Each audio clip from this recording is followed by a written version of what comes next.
Hi, welcome back to my channel. My name is Ina and I create this space here to talk about houseplants, especially orchids. I live in London, so I don't have any outdoor space. I live in a flat and I have many tropical plants around, especially orchids. So today I'm here to talk about this beautiful plant in bloom that you can see in front of you. It's called Aliceara Peggy Ruth Carpenter.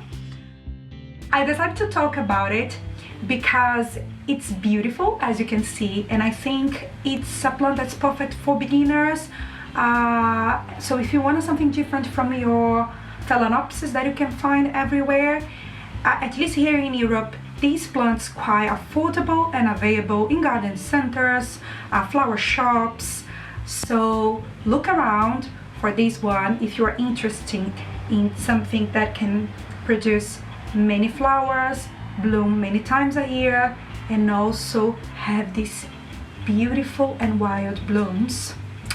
So talking about this plant a little bit, I want to tell you that this one is a hybrid. This was created in 1980s. It's a mixture of oncidiums and Miltonias mainly. So it's a quite complex hybrid.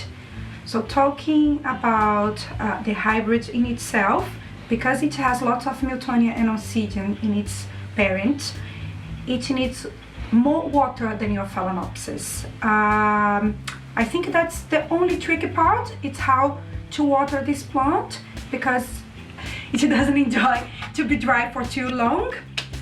But more than that, it enjoys your home because it grows on intermediate conditions. So if you're happy on your living room, in your, I don't know, in your home, the plant will be happy as well. So that's the first thing that's very important. What else? This one is also, it's an orchid, as I mentioned before. It's an epiphyte, so it grows on top of trees instead of in soil. So don't pot it in soil because it doesn't grow in soils. It needs to have a very airy medium. I keep it in my self-watering pot. This one is a clay pot and I have some water reservoir here. I water it, we are in winter here now. So the temperature is very cold outside, but inside I would say that range between 15 and 22 degrees Celsius. It's not very hot inside, as you can see. So I can water it around, I think, once each 2 weeks. This water lasts a lot. It's pretty easy for me, but when it's summertime, it's gonna be like around once a week.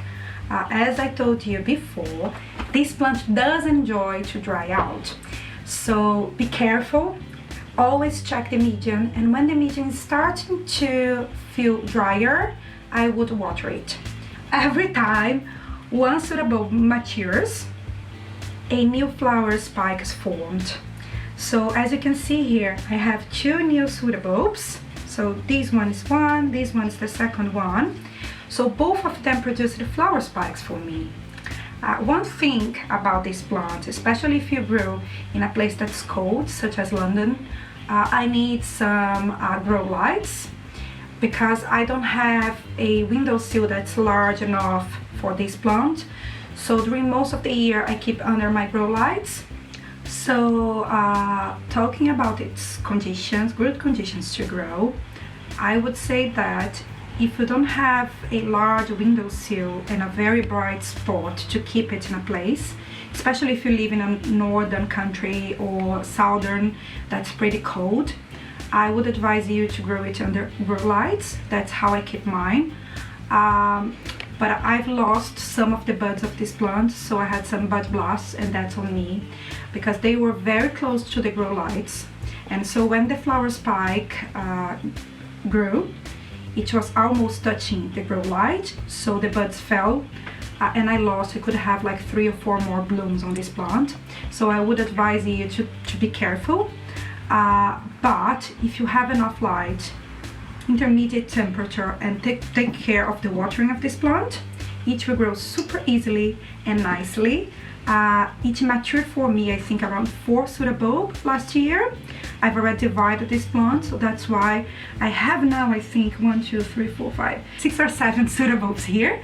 So as you can see, it's a fast growing plant, which is quite different for orchids because they tend to grow slower compared to some houseplants. But this one, it's a joy to grow. It grows so fast and produces beautiful blooms. The blooms are large compared to many oncidiums, as you can see. As I mentioned before, has this wild spidery shape. And something that is quite interesting about this plant is that if you have more than one, they will not look the same. Some of them are lighter in color, like going to pink or darker purple. Mine has these purple with burgundy spots, and yeah, the lip is frilly and white. But if you compare to other plants, other Aliceara Peggy Ruth Carpenter, you won't find one that's exactly the same as the one that you had previously or that your friend has. So I think that's a very interesting trait of this plant, because they can vary in forms and in colors, and more than that, it has some fragrance, but it's not something that I enjoy. It's like spicy. It's like, I don't know if you have smelled or sensed brassica before, but I think the fragrance is very similar to brassicas. I love Alicearas. I have more than one. I have 3, I think, in my home today. I think the flowers are gorgeous. They are so beautiful and they are a joy to grow. Something that you should be careful, as I mentioned before, is to look for the watering. So don't let it dry. And another thing is, you need to offer bright light. As I mentioned, don't keep it close to your growing light, but also be careful with lighting. If you keep it close to the sunlight, it can burn the leaf. But also if you're offering too much light, the leaves start to become like yellowish, so it starts to discolor. I'm gonna give you one example. So I wanna show you what happens when you offer too much light. So if you look to the tip of this Miltonia, the tip of the leaf, it's discolored. It's because I was offering too much light. So the whole plant starts to look fade. Instead of like this really nice hue of green, it was becoming completely like yellowish. And as soon as I corrected the light, the leaves start to darken again, and the plant is much healthier now. But that's just to tell you that you have to be careful with direct exposure of light. I think that's it. If you want a nice orchid that looks wild with interesting color, pattern and shape, I would advise you to get this one.